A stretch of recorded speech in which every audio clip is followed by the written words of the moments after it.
Hello friends, welcome to our channel Lokesh tech in. ఈరోజు మనం ఈ వీడియోలో Motorola edge 70 max quick review అయితే చూద్దాం. ఇది జూలై 15న ఇండియాలో అయితే లాంచ్ అయింది అండ్ జూలై 28th అయితే సేల్కి వస్తుంది. ఫస్ట్ దీని డిజైన్ విషయానికి వస్తే 221 grams వెయిట్ ఉంటుంది అండ్ ఫ్రంట్ అండ్ బ్యాక్ వచ్చేసరికి కార్నింగ్ గొరిల్లా గ్లాస్ 7i ప్రొటెక్షన్తో వస్తుంది. సైడ్ వచ్చేసరికి ఎయిర్ క్రాఫ్ట్ గ్రేడ్ అల్యూమినియం ప్రొటెక్షన్తో వస్తుంది అండ్ ఇందులో IP68 and 69 వాటర్ రెసిస్టెంట్ ఉంటుంది and military standard 810H certification కూడా ఉంటుంది. దీని డిస్ప్లే విషయానికి వస్తే 6.8 inch 2K quad HD plus extreme AMOLED డిస్ప్లేతో వస్తుంది. 144Hz రిఫ్రెష్ రేట్ సపోర్ట్ చేస్తుంది అండ్ 7000 nit పీక్ బ్రైట్నెస్ ఉంటుంది అండ్ ఇది 10-bit ప్యానల్తో వస్తుంది. HDR10+ సపోర్ట్ కూడా ఉంటుంది అండ్ డాల్బీ విజన్ సపోర్ట్ అయితే ఉండదు దీనిలో. నెక్స్ట్ కెమెరా డిపార్ట్మెంట్కి వస్తే ఇందులో బ్యాక్ సైడ్ వచ్చేసరికి 50 MP మెయిన్ కెమెరా ఉంటుంది. ఇది సోనీ లిటియా 710 సెన్సర్తో వస్తుంది and 8 MP ultra wide angle camera ఉంటుంది అండ్ 2-in-1 లైట్ సెన్సర్ కూడా ఉంటుంది. ఫ్రంట్ వచ్చేసరికి 32 MP కెమెరా ఉంటుంది.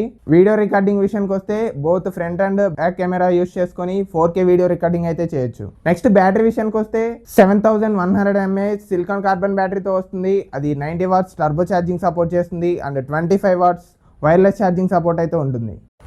నెక్స్ట్ ప్రాసెసర్ విషయానికి వస్తే ఇది స్నాప్డ్రాగన్ 8 Gen 5 ప్రాసెసర్తో వస్తుంది. 8 core CPU ఉంటుంది అండ్ దీని మ్యాక్సిమం క్లాక్ స్పీడ్ వచ్చేసరికి 3.8 GHz ఉంటుంది అండ్ ఈ ప్రాసెసర్ జీబీలో అయితే రే ట్రేసింగ్ సపోర్ట్ కూడా ఉంటుంది. ఈ ప్రాసెసర్ అయితే హెవీ గేమ్స్ని కూడా ఈజీగా హ్యాండిల్ చేస్తుంది. నెక్స్ట్ ఆడియో విషయానికి వస్తే మనకు తెలిసిందే మోటరోలా బడ్జెట్ ఫోన్స్లో కూడా డాల్బీ అట్మాస్ సపోర్ట్ అయితే ఉంటుంది అండ్ దీనిలో కూడా డ్యూయల్ స్టీరియో స్పీకర్స్ ఉంటాయి అండ్ డాల్బీ అట్మాస్ సపోర్ట్ ఉంటుంది అండ్ హైరేజ్ ఆడియో సపోర్ట్ కూడా ఉంటుంది.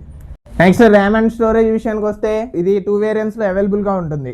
8 256GB ఒకటి అండ్ 12 256GB ఒకటి అండ్ ర్యామ్ వచ్చేసరికి LPDDR5X ర్యామ్ సపోర్ట్తో వస్తుంది అండ్ స్టోరేజ్ వచ్చేసరికి UFS 4.1 సపోర్ట్తో వస్తుంది.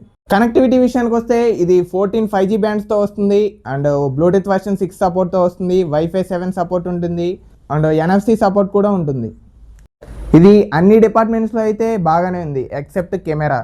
ఎందుకంటే ఆ బడ్జెట్లో కెమెరాలో టెలిఫోటో లెన్స్ యాడ్ చేసి ఉంటే బాగుండేది. ఎందుకంటే ఆ ప్రైస్ బ్రాకెట్లో వేరే ఫోన్స్లో అయితే టెలిఫోటో లెన్స్ ఉంటాయి. ఒకవేళ మీరు కనుక ఆ బడ్జెట్లో మంచి కెమెరా ఫోన్ కోసం చూస్తున్నట్లయితే నా సజెషన్ వచ్చేసరికి వివో X200Tకి వెళ్తాం బెటర్. ఎందుకంటే దాంట్లో జైస్ పార్ట్నర్షిప్ ఉంటుంది అండ్ టెలిఫోటో లెన్స్ కూడా ఉంటాయి. సో ఈ వీడియోకి అయితే ఇంతే.